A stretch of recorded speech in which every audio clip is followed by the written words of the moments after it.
Hai teman-teman semuanya, Assalamualaikum warahmatullahi wabarakatuh. Teman-teman semuanya, gimana kabarnya? Semoga selalu dalam keadaan sehat walafiat. Dimanapun kalian berada, semoga selalu dalam lindungan Allah Subhanahu wa Ta'ala. Amin ya rabbal alamin. Oke, jangan lupa klik tombol subscribe dan juga like-nya. Di video saya kali ini akan membahas tentang teknik pembelajaran tarokib. Ini pembahasan materinya ya, teman-teman. Kita akan mempelajari. Ayo kita langsung ke pengertian. Tarokib adalah aturan-aturan yang mengatur penggunaan bahasa Arab yang digunakan sebagai media untuk memahami kalimat. Adapun sorof membicarakan perubahan bentuk suatu kata kerja dari bentuk ke masa lalu, masa sekarang, dan masa yang akan datang. Bentuk perintah, perubahan bentuk kata kerja ke kata benda, turunan, dan juga perubahan bentuk kata kerja sesuai pelaku dari perbuatan tersebut. Nah, bisa dibilang kalau tarokib itu seperti nahwu dan sorof ya guys. Jadi membahas tentang aturan-aturan dalam penggunaan bahasa Arab seperti itu.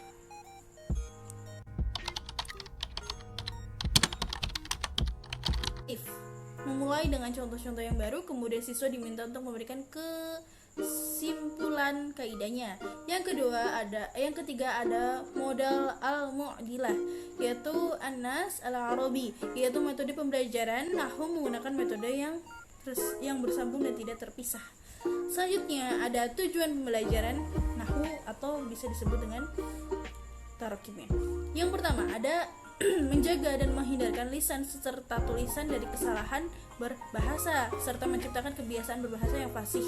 Itulah sebabnya ulama Arab dan Islam zaman dahulu berupa untuk merumuskan ilmu nahwu yang tujuannya sebenarnya untuk menjaga bahasa Al-Quran dan hadis. Seperti itu. Yang kedua, yaitu membiasakan para pelajar bahasa Arab untuk selalu melakukan pengamatan, berpikir logis dan teratur serta kegunaan lainnya dapat membantu mereka untuk melakukan pengkajian terhadap tata bahasa atau secara kritis. Yang ketiga, membantu para pelajar untuk memahami ungkapan-ungkapan bahasa Arab sehingga mempercepat pemahaman terhadap maksud pembicara dalam bahasa Arab. Yang keempat, ada mengasah otak, mencerahkan perasaan serta mengembangkan hasanah kebahasaan para pelajar. Yang kelima, ada memberikan kemampuan pada para pelajar untuk menggunakan kaidah bahasa Arab dalam berbagai suasana kebahasaan. Oleh karena itu, hasil yang sangat diharapkan dari pengajar ilmu nahwu adalah kecakapan para pelajar dalam menerapkan kaidah tersebut dalam gaya-gaya ekspresi bahasa Arab yang digunakan oleh para pelajar bahasa Arab dalam kehidupannya. Selanjutnya, ada metode-metode pengajaran nahwu atau bisa disebut dengan tarokib. Ada beberapa macam. Nah, yang pertama ada metode deduktif atau bisa disebut dengan analogi. Metode al-qiyas deduktif adalah cara mengajarkan nahwu yang terlebih dahulu guru memaparkan kaidah-kaidah bahasanya, kaidah-kaidah kepada anak didiknya, kemudian disusul dengan memberikan contoh dalam bentuk pola kalimat yang diambil dari bahan bacaan. Metode ini termasuk metode yang tertua dalam pengajaran ilmu nahwu, meskipun metode ini sudah lama tetapi masih dipergunakan dalam pengajaran bahasa Arab dan Departemen Pendidikan di negara Arab. Teknik penyajian metode al-qiyas ada dua hal yang perlu diperhatikan. Yang pertama, pemaparan kaidah-kaidah, yaitu guru menuliskan di papan tulis dengan terang dan jelas, kemudian guru membacanya dan diikuti oleh para siswa dan secara berulang, dan akhirnya para siswa dapat menghafalkannya dan memahaminya. Yang kedua, pemaparan contoh-contoh, yakni guru menjelaskan posisi kaidah-kaidah yang terdapat contoh-contoh sehingga siswa dapat memahaminya. Kemudian guru mengadakan tanya jawab kepada para siswa. Dan setelah jam pelajaran paling berakhir, guru ngasih tugas kepada siswa secara individu atau kelompok di luar jam pelajaran untuk dikerjakan. Nah, selanjutnya ada metode induktif, yaitu istinbatiyah.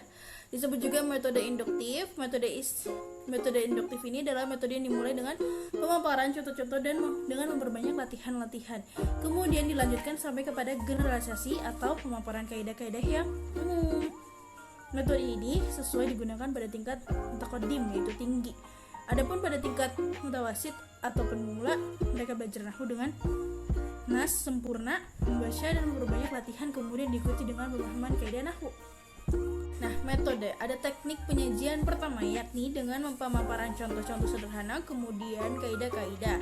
Yang kedua, teknik kedua yaitu pemaparan teks, kemudian contoh-contoh disusul dengan kaidah-kaidah nahwu.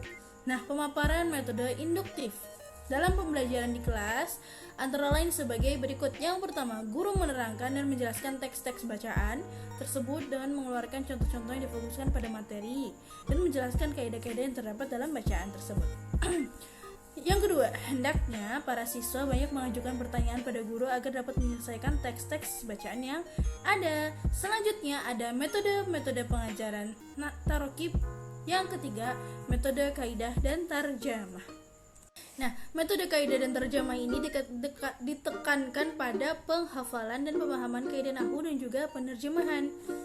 Metode ini bersifat umum karena bisa digunakan untuk mengajarkan bahasa yang lain juga, bukan hanya sekedar bahasa Arab. Dalam metode ini, siswa diharapkan mampu memahami suatu teks atau wacana dengan menelaah isi kaidah yang terkandung dalam wacana tersebut.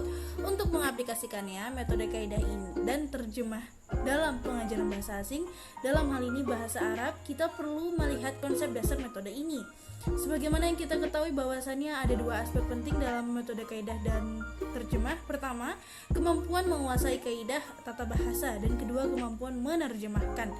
Nah, dua kemampuan ini adalah modal dasar untuk menstructure ide atau pikiran ke dalam tulisan dalam bahasa asing, mengarang, dan model dasar untuk memahami ide atau pikiran yang dikandung tulisan dalam bahasa asing yang dipelajari.